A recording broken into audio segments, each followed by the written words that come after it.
우리가 진정으로 하나님을 알기를 원한다면 하나님에 대한 계시의 책인 성경을 어떻게 읽어야 할까요? 바로 잘 읽어야 합니다. 그리고 잘 읽는 법은 단 한 가지입니다. 바로 바르게 읽기입니다. 이것이 가장 중요한 성경 읽기 방법입니다.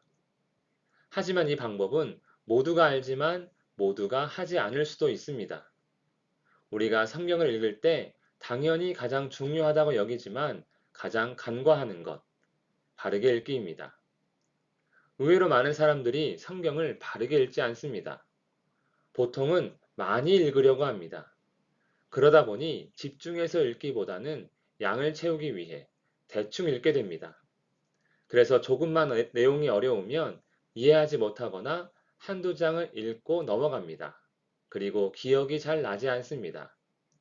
결과적으로 성경 읽기에 대한 이야기는 성경의 내용을 잘 아는가에 있다기보다는 얼마나 읽었느냐, 일독했느냐에 관심을 갖게 되는 것입니다. 심각한 문제는 성경을 정확하게 알지 못하는 것이 얼마나 치명적인 것인지 알지 못한다는 데 있습니다. 그럼 우리 스스로 바르게 읽고 있는지 아닌지 어떻게 알 수 있을까요? 내가 정말로 성경을 바르게 읽고 있다면 우리는 예수님을 닮아가는 변화가 지속적으로 있을 것입니다. 왜냐하면 말씀은 신령한 젖이 되어 말씀을 먹는 자는 그리스도의 형상을 이루어가며 자라게 하기 때문입니다. 사람은 아는 만큼 변하고 아는 것을 담습니다. 그러므로 하나님을 알수록 그 지식이 나를 하나님 닮게 변화시킵니다. 만약 오랜 시간 동안 성경을 읽었지만 그리스도를 닮지 않는다면 성경을 바르게 읽지 못하고 있다는 뜻입니다. 그리스도인이 그리스도인답지 않는 것만큼 치명적인 사실이 있을까요? 이러한 의미에서 많이 읽는 것은 중요하지 않습니다. 중요한 것은 바르게 읽고 바르게 아는 것입니다. 성경을 바르게 읽는다는 것은 성경의 의미와 뜻을 하나님께서 의도하신 대로 알아가고 있다는 뜻입니다. 곧 하나님을 제대로 알아가고 있다는 의미입니다. 성도에게 중요한 것은 하나님을 아는 지식입니다. 이것은 하나님의 분명한 뜻이기도 합니다. 호세아서를 보면 나는 인애를 원하고 제사를 원하지 아니하며 번제보다 하나님을 아는 것을 원하노라. 하나님에 대한 바른 지식은 나를 영원한 생명으로 인도하는 것입니다. 철로 역정을 보면 마지막 부분에 무지라는 사람이 나옵니다. 이 사람은 이름과는 달리 지식이 많은 사람입니다. 그러나 그가 모르는 것이 있었으니 바로 하나님을 아는 지식이었습니다. 무지는 자신의 많은 지식으로 천국에 입성할 줄 알았지만 하나님을 알지 못했기에 천국을 코앞에 두고 들어가지 못합니다. 많은 지식을 안다 할지라도 하나님을 모른다면 바로 무지와 같은 사람이 되는 것입니다. 유대인들, 성경 속의 바리새인들보다 성경에 대해 잘 알고 많이 읽은 사람들이 있을까요? 그럼에도 그들은 성경을 바르게 알지 못합니다. 율법을 알지만 지킨다고 애쓰지만 정작 하나님을 바로 알지 못하는 것입니다. 내가 증언하노니 그들이 하나님께 열심히 있으나 올바른 지식을 따른 것이 아니니라. 바로 무지와 같은 사람이라고 할 수 있습니다.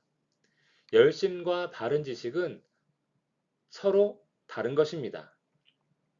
우리는 어떻습니까? 성경을 바르게 알지 못한다면 그것은 눈을 가리고 장애물 달리기를 하는 것과 같습니다.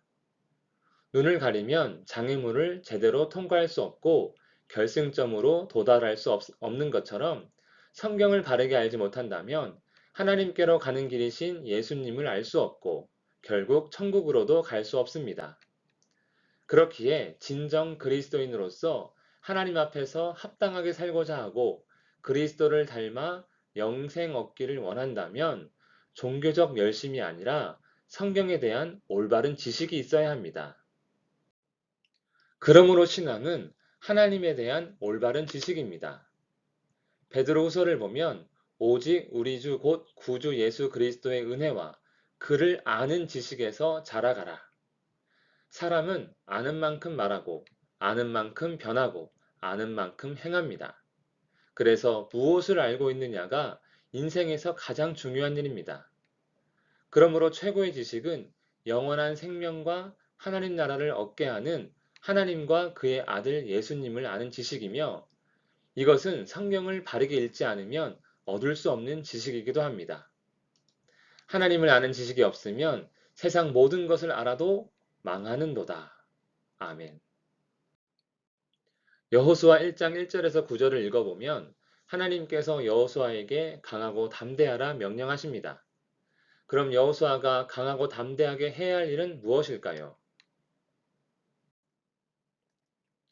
모세가 죽은 후 하나님은 여호수아에게 가나안 땅으로 가라 명령하십니다.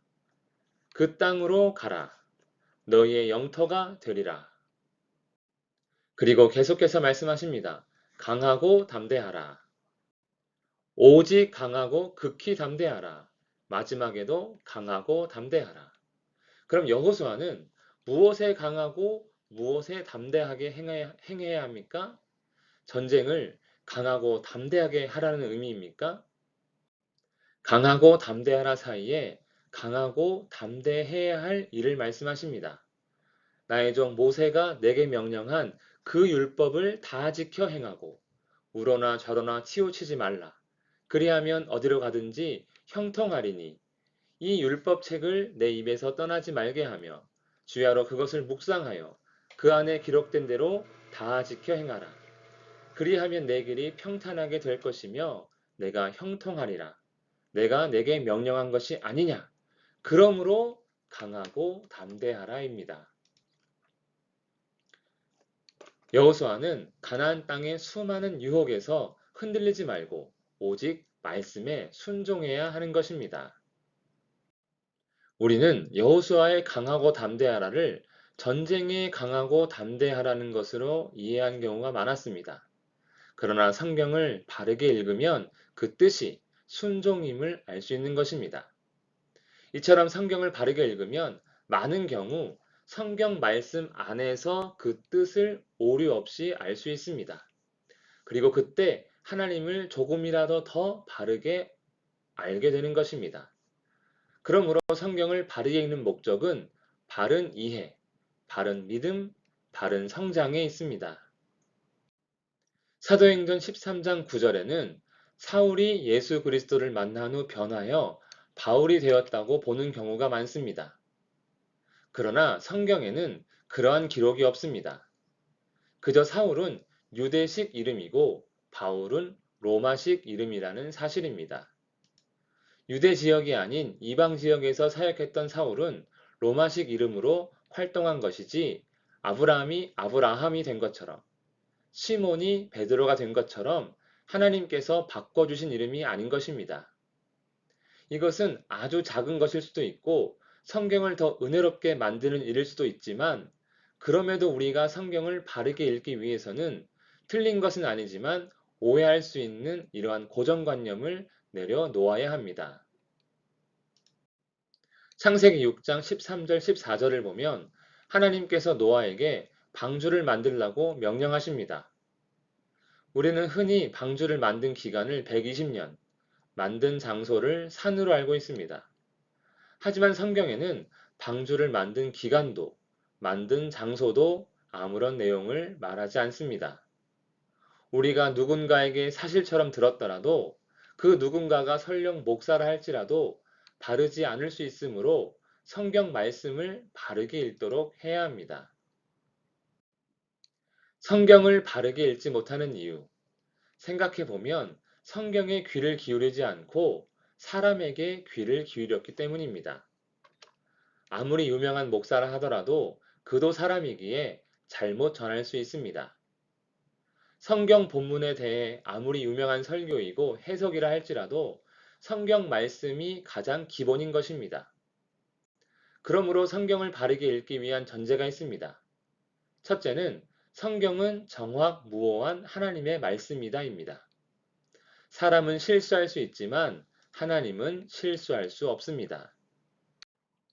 두 번째는 성경은 먼저 특정한 역사적, 문화적 상황에서 특정한 사람들을 위해 기록한 문서이다입니다. 우리는 지금 여기서 성경을 읽고 듣고 있습니다.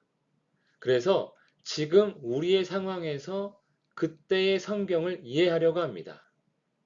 그렇기에 바르게 읽지 못할 수도 있습니다. 지금은 포도주를 약으로 사용하지 않지만 당시에는 약으로 사용하기도 했으며 우리는 기름을 상처에 바르지 않지만 당시에는 올리브유를 상처에 바르기도 했습니다. 이제부터는 물만 마시지 말고 내 위장이나 자주 나는 병을 위하여 포도주를 조금씩 쓰라.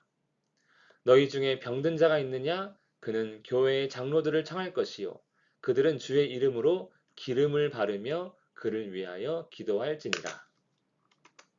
그러므로 지금 여기가 아닌 그때 거기의 상황 안에서 성경을 읽으려고 해야 합니다. 물론 이를 위해서는 주석이나 전문가의 도움이 필요합니다.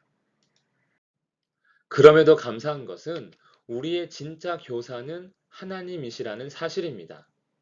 즉 성경의 내용이 어렵더라도 그때 거기의 상황을 잘 모르고 이해하지 못한다 할지라도 하나님께서 성령을 통해 깨닫게 해주실 것을 믿어야 하는 것입니다.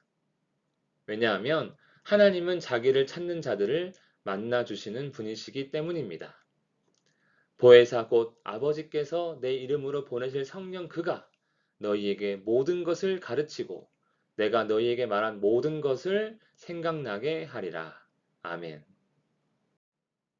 아는 만큼 보인다는 말이 있습니다. 알아야 진짜를 보게 된다는 의미입니다. 반대로 모르는 것은 아무리 보고 또 봐도 알 수 없다는 의미이기도 합니다. 스포츠나 각종 취미 활동 등이 아는 만큼 재미있고 할 수 있고 즐길 수 있듯이 하나님을 알려면, 하나님을 보려면 하나님을 알아야 하는 것입니다. 그리고 놀랍게도 하나님을 아는 만큼 하나님이 보입니다. 이를 위해 우리는 성경을 잘 읽어야 하는 것입니다. 바로 바르게 읽어야 하는 것입니다. 감사합니다.